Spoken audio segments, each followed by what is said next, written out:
السلام عليكم ورحمة الله وبركاته. أهلا بكم في فيديو جديد من سلسلة ال AZ900 Azure Fundamentals. في الفيديو اللي فات اتكلمنا على introduction للكورس، وقلنا التوبكس اللي هتبقى covered إن شاء الله خلال الإكزام، وإن شاء الله هنكفرهم مع بعض topic in details. تمام. في الفيديو بتاع النهاردة إن شاء الله هنتكلم على الناس كانت شغالة ازاي في الاون بريم، وايه التشالنجز اللي كانت بتواجههم.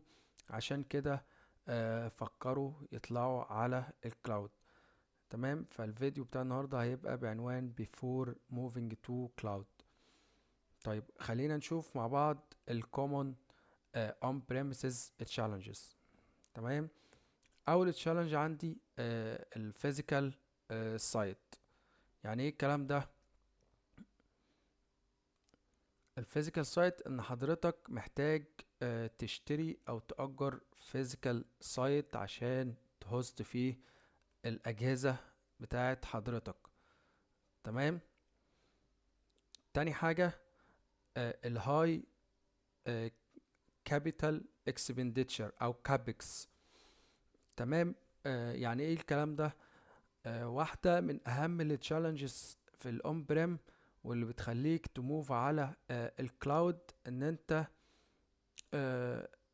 مش محتاج upfront cost. يعني أنت دلوقتي محتاج إنك تشتري سيرفرز. هنا سيرفرز، ومحتاج تشتري سويتشز وراوترز وفاير وول وستورج. فحضرتك محتاج تدفع تمن كل الكلام ده upfront او مقدم، وده بيسموه الكابكس او الكابيتال اكسبنديتشر. اوكي. فلما حضرتك تموف على الكلاود، فانت هتموف من الكابكس للاوبكس او الاوبريشنال اكسبنديتشر. ان حضرتك بتبي از يو جو، بتدفع بس على حسب اللي انت بتستخدمه. تمام. طيب التشالنج اللي بعد كده الانرجي كونسامشن. الاجهزه دي مش هتشتغل كده لوحدها. عشان تشتغل محتاجه باور. فحضرتك محتاج يكون عندك مصدر للكهرباء. تمام. طيب وات اباوت ان الكهرباء دي حصل فيها مشكله، فانت محتاج يكون عندك UPS uninterruptible power supply. ده بيبقى عبارة عن ديفايس كده، بيبقى فيه مجموعة باتريز بتخزن كهرباء. لما الكهرباء الرئيسية يحصل فيها مشكلة، فتبتدي الأجهزة دي تقوم من اليو بي اس ده. ولكن اليو بي اس ده فيه مشكلة، انه يعني هيقوم لك الداتا سنتر بتاعت حضرتك من نص ساعة لساعة بالكتير، على حسب الورك لود اللي عندك هنا ده.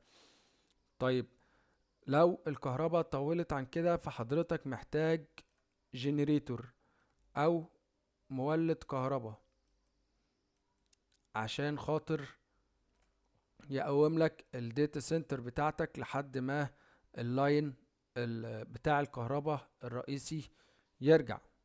تمام. فدي برضو التشالنج موجودة عند حضرتك في الاون بريم. الحاجة اللي بعد كده ان الاجهزة دي عشان تشتغل محتاجة مان باور يعملها، يكونكت الاجهزة دي ببعضها، ويعمل لها configuration، و يعمل لها maintenance وابديتس. يعمل كل شوية للسوفت ويرز اللي نازلة على الأجهزة دي ابديتس، و الهاردوير نفسه بيبقى محتاج ابجريد كل فترة. فانت فهاصل انك مسؤول عن الاجهزة دي كلها، وكل شوية محتاج حد يعمل لها maintenance وابديتس وابجريد ويمانج الاجهزة دي والكونكتيفيتي ما بينهم. تمام.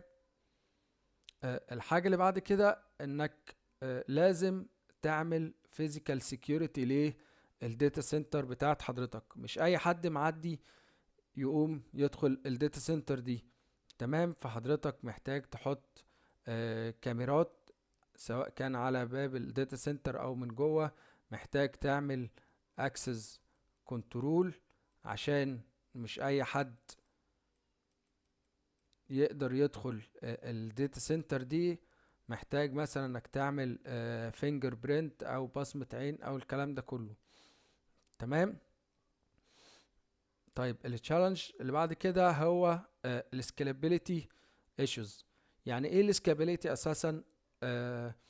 السكيلابيليتي ان يبقى عند حضرتك القدرة انك تزود او تقلل الريسورسز على حسب الديماند بتاع حضرتك. تمام. طيب خلينا ندي مثال نوضح الموضوع ده اكتر. دلوقتي مثلا انت الاستورج اللي حضرتك اخترتها دي تبقى يدوبك على قد الاستخدام بتاع حضرتك ده. طيب ونفترض انك جايلك بروجكت مثلا جديد، هيقعد البروجكت ده من 3 ل 6 شهور. تمام. فالكلاينت ده محتاج ان هو يخزن الداتا بتاعته. تمام. فانت كده عندك هنا مثلا storage 1، فحضرتك محتاج تروح تشتري storage 2 و تعملها configuration، وطبعا دي كوست لوحدها. تمام. طيب بعد الست شهور دول فحضرتك مش محتاج الستورج ديفايس ده. تمام. فحضرتك دفعت تمنه وما بقتش محتاجه دلوقتي. فكده في عند حضرتك مشكلة في السكيلابيليتي. حضرتك عشان تزود ريسورسز فبتدفع فلوس، ولما تحب تقللها مش بتسترد الفلوس تاني. تمام. في الكلاود بقى الموضوع مختلف خالص. حضرتك احتاجت ريسورس بتشغله، ما احتاجتوش بتطفيه، وبتحاسب بس على اللي انت شغلته. تمام. التشالنج اللي بعد كده الديزاستر ريكفري. يعني ايه الكلام ده؟